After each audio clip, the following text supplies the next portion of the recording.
Welcome to episode 2, part 1 of Bill on Bikes. Today we're going to be talking about Evolution cylinders. We're rebuilding this 1996 Harley-Davidson Road King's top end, and you can join me through that process. And we're going to talk about shovel heads and the roots of the Evolution engine compared to the shovel head, and even the Evolution compared to twin cams and even Milwaukee 8s, because they are all intertwined. So let's go.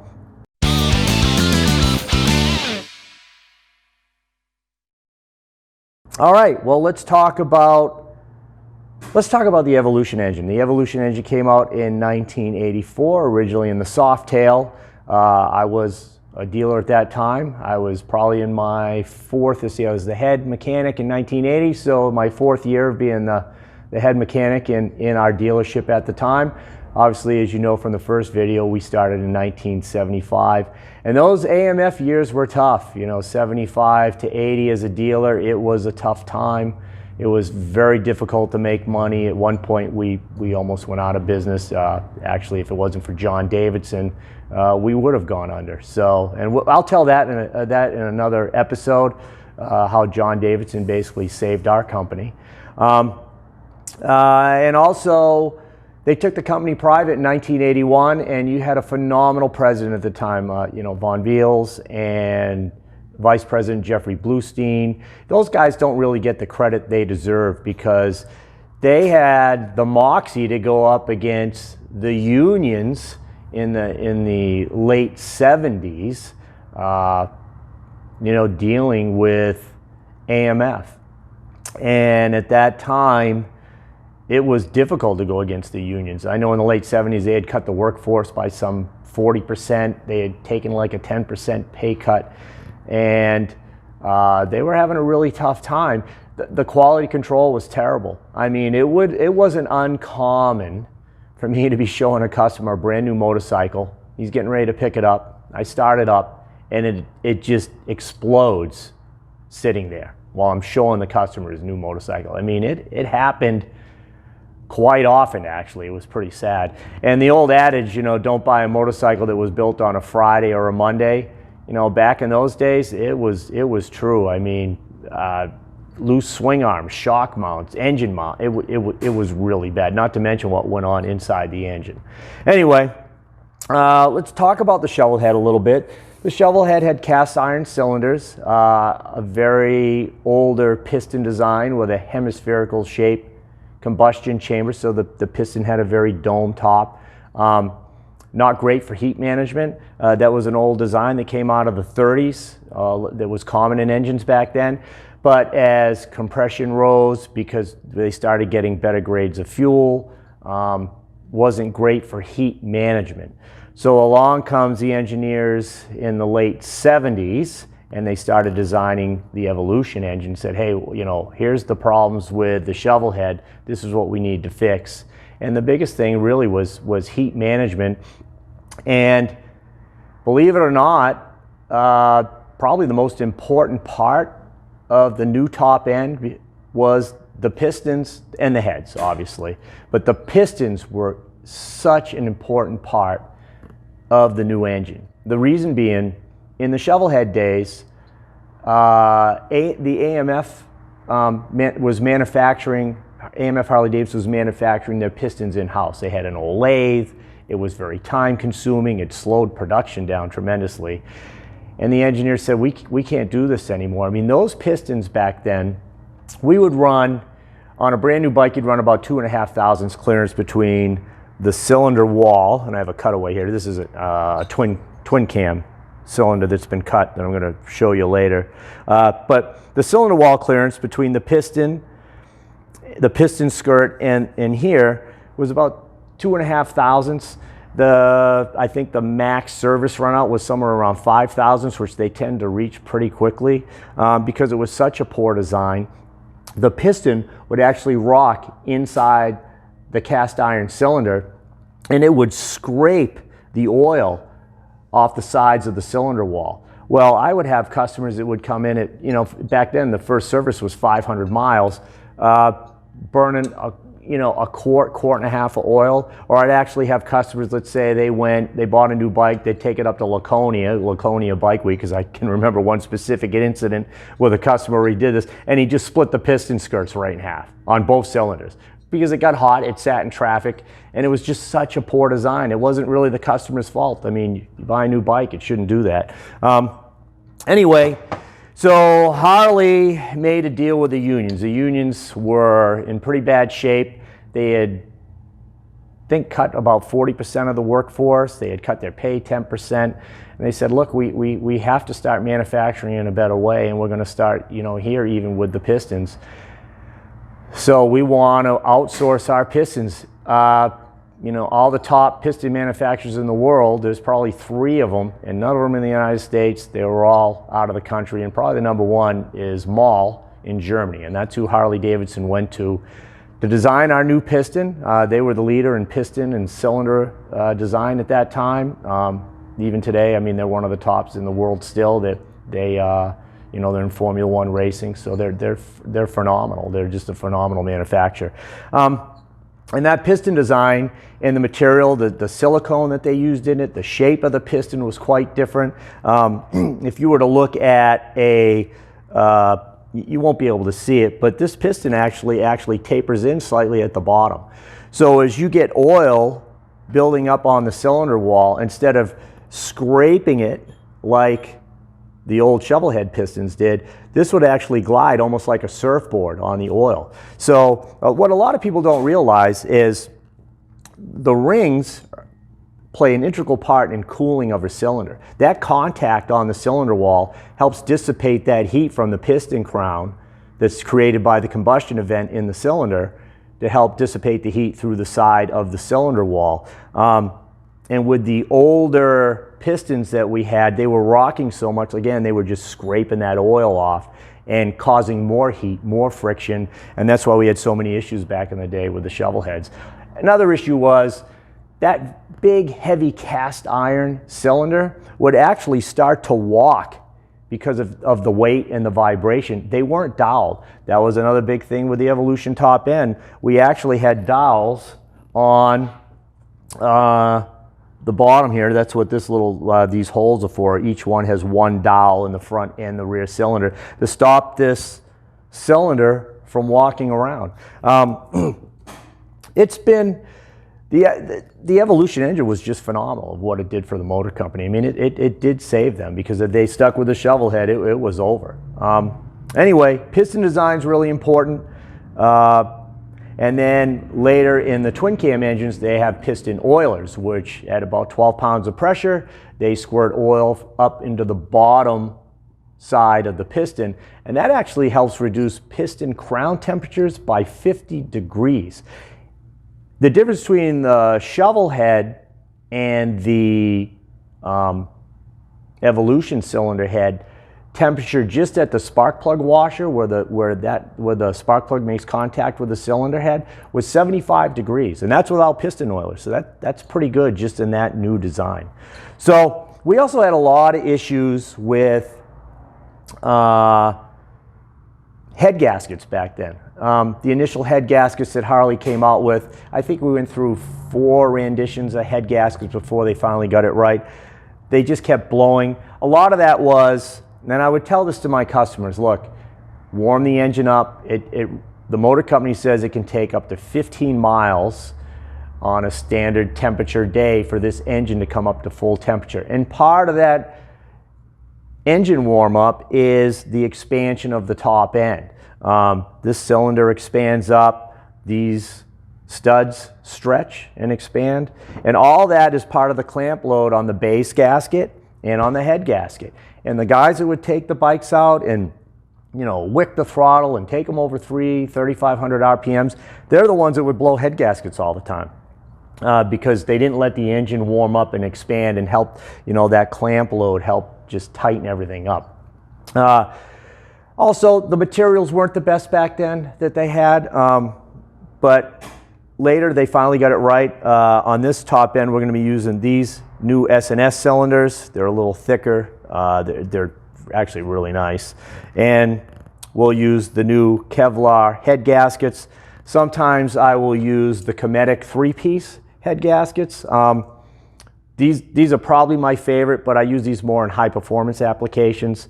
And if we're decking the heads and we're trying to really build up a little more compression, you got to be careful if you deck them. Sometimes these rivets that are here that hold this 3-layered metal gasket together, we actually need to remove these because they'll contact the cylinder and the head, and they don't let these clamp tighten up correctly. Some of these earlier gaskets I have here, this particular style I don't like. Also, just a note on head gaskets, you'll see when you look at the this is called the fire ring. It has a wider band, and then there's a narrower band. The wider band always goes to the bottom. So wide band down, just a quick note. And also pay attention to certain head gaskets because they will use different torque specs. The torque specs for these Kevlar gaskets are different than the ones we use for this 3-piece Cometic metal gasket. Just a note. Also, let's talk a little bit about cylinder studs. These are 4740 chrome moly studs made by Fueling. Actually, I think they're sourced through ARP. I like using these on Evos, and I also use their stainless head bolts. The very early studs that came on the Evos, we had a lot of issues with those. The later ones have a shoulder on the bolt, so as the bolt went down into the case, let me grab a case here real quick.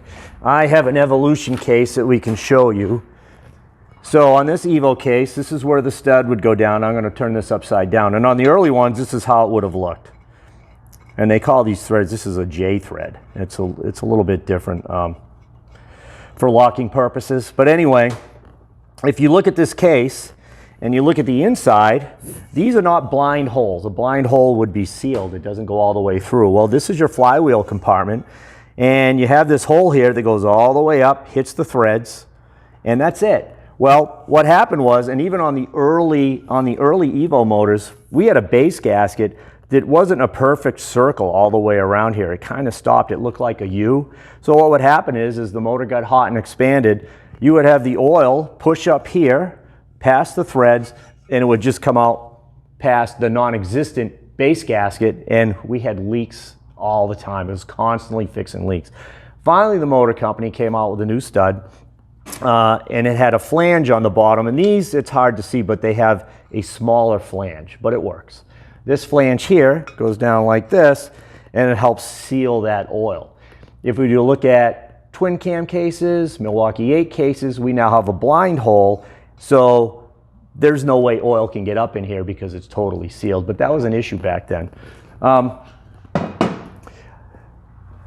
Another issue that guys, and a mistake that guys will make, is they're kind of rough on cylinder studs. You don't want to nick these, you don't want to bend these. These are constantly expanding and contracting. If you bend them, I mean, I've seen actual under high lows, I've seen, you know, cylinders and heads just come apart because of misuse of the studs, just kind of abusing them. I do see a lot of guys, they'll take and they'll run rubber bands on them, and some of them are okay if they're loose enough. Some guys run them kind of tight and you can see them bending in and out, so that can be an issue. Another issue we had with early Evolution cylinder heads, and I'll show you this particular one. I have one of these that's actually not in the best shape. So you have the inner liner here. Again, remember, they used cast iron for its durability, and it's great for, you know, the longevity of the cylinder wall and the piston, but doesn't dissipate heat very well. So that was a big advantage that we had with these, because we would have, you know, an aluminum outer part with the fins to dissipate the heat, and we had the durability of the cast iron liner. And cast iron is great for really lower performance motors. When you get into really high-tech stuff where there's a lot of compression, you know, they're not going to be using cast iron cylinders in like a Formula One engine. It's not durable enough. Anyway, but for our purposes, it's great. But the process for putting these two parts together, it's called, if you look at the outside of this cylinder line here, it's called a spiny lock, and it's kind of rigid. And what will happen is when they pour the aluminum around, it helps lock this liner in place. Well, we've had a lot of issues over the years, especially in the early days, and I'd have customers that just kept blowing head gaskets and you couldn't figure out what it was. What it was is when the engine was getting hot and coming up to operating temperature, this spiny lock liner here was actually parting from the aluminum, and it was rocking. And you can feel the ridge, like you hear that? I have a ridge here. This one has actually moved slightly. One way we could always test that is we would heat this up and you could actually see the oil start oozing out between the liner and the aluminum. So what happens is the liner starts rocking, it's pushing on our head gasket, and then the next thing you know, you got a blown head gasket. We don't really have that problem with the newer bikes. It has seemed to gone away. I mean, occasionally I have it, but it was more prevalent on the Evolution engine. What else can we talk about? Well, the maul pistons are really what were the big difference. We touched upon that. Cylinder studs, I really do like these Fuelings 4740 chrome mollies. They're just better than the stock ones, and they're great for performance applications.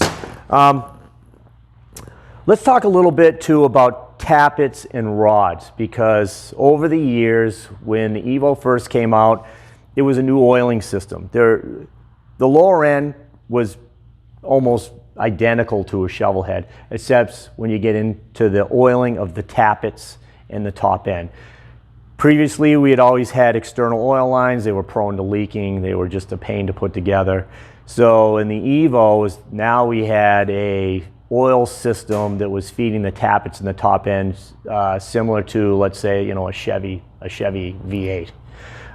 Which was great. It was new to us at the time, but it was kind of older technology. Harley's always kind of been a little bit behind the 8-ball, I think, with technology. Anyway, in the early days of the Evo, we had solid rods, which was new also, because in the early days we had adjustable rods. And they were color-coded purple, blue, yellow, green, starting at the back exhaust, moving to the front. And then in the Evo Sportsters that came out in 95 or so, they had color bands on the rods, so we could tell the difference. And then in the twin cams, the exhaust, the rods are black, and then the intakes are kind of a lighter silverish color. That's how we can distinguish between, what is what. Anyway, on the tappets, I have here a Evo tappet, and what you're trying to do when you set the adjustment of the actual tappet inside the tappet body, we have about, on this particular tappet, 220 thousandths of play inside, movement of the tappet inside the tappet body. I actually measured this one, but the standard is roughly, about 200 thousandths.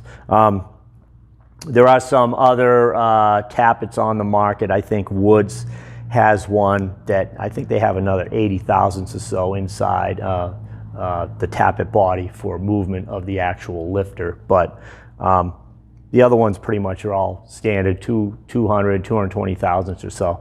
Ideally, what you're trying to do when you're adjusting the rod is set the tappet inside the tappet body to the middle of the range. This hydraulic unit you want pushed down, so if round numbers, we're going to say if it's 200 thousandths, we want this down to about 100 thousandths, give or take, 10, 15 thousandths.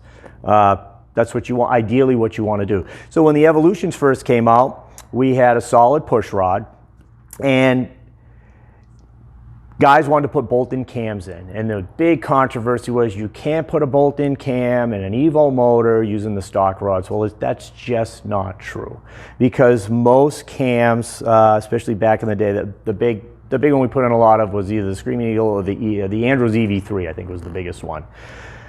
And on the very early days of the Evo, we didn't even have fly cuts in the top of the pistons. We used to have to, so there was no such thing as just bolting in a cam. You actually still had to remove the heads, the cylinders, take the piston off, and then we had a jig, and we would Dremel into the top of the piston, valve pockets, because you didn't have the clearance. So when you're putting a higher lift cam in, even though it was a bolt-in, it wasn't really a bolt-in, you could come, as the piston came up, and you could have contact with the head of the valve with the piston. So that wouldn't have been very good. So the early days of doing cams was kind of a pain. They changed that pretty quickly. I don't remember exactly when. It might have even been the next year. You know, we ended up having valve pockets, but the very early ones were a completely flat top piston. They didn't have that. So a lot of times I would use the stock rods, and guys would flip out and say you can't do it. Well, you can, because on most of those bolt-in cams, and even going with the twin cams, if you were going to run like a 257, a 258, a 203, they use the base circle as the adjustment area. So let's explain it. So you have the base circle. It's the same as stock. That's what I should say. Well, that's where you're taking your measurement to adjust your rods, is off the stock base circle. And the stock rods were plenty strong enough. The only time I ever saw a bent rod is if a guy didn't wait for it to bleed down and he rotated the motor over, or if a valve stuck. But as far as just going down the road, or a guy hammering on his bike, I didn't have bent rods. Stock rods were fine. That leads me to one-piece rods. I like one-piece rods. Today in the twin cams and in the Milwaukee 8s, Fueling offers them, which it's a great product. I've used them. You don't have to worry about the flex that's inherent in adjustable rods, and I have a couple examples of that. Here's a rod. If you could see this witness mark as it goes around. Well, this rod under high load is actually flexing, and it's coming over, and it will actually touch the inner wall of the push rod tube. So that's what's going on there. Here's another one. This is another Fueling. Same thing. You can see the witness mark here. There's even another one up here. They can actually flex that much. So, and that's caused by the adjuster. It's kind of a weak point. So when I can, I will run solid one-piece rods. I just like them better. And you can run the one-piece on the original Evo. If you're not doing any type of real high lift cam, anything other than a bolt-in, or if you're not running a stock base circle. Also, I'm going to do another video later on just tappets and the oiling system, and how the Evolution was the first one to actually have the oil come through the case, into the tappet, up the hollow of the push rod, into the rocker arms, and it would lubricate the valves, and then it would drain down in the cylinders through these oil drains in the cylinder. So that was new for the Evo. So the Evo top end is really what the big change was. And the three-piece rocker boxes, we'll touch upon that. I think that's it for now. That's enough for today. Like us on Facebook, like us on YouTube. If you have any questions, you can always reach out to me at bill@motorcyclegarage.net. We also have Bill at billonbikes.com. You can reach out to me there. If you want to talk about anything else, any other content you'd like to see, I'm going to go over some of my history with Harley again, and some of the customers I've met, some of the crazy guys. I get some pretty good stories over the years. You know, 31 years in the Harley business and 43 or 44 years in the V-twin industry. And I also want to touch upon, because I had someone ask me this, the difference between owning a dealership and owning an independent shop. And there are some huge differences, and it's definitely a learning curve. And I'm going to get into that at another time. So thanks for joining me. I'll see you next time on Bill on Bikes.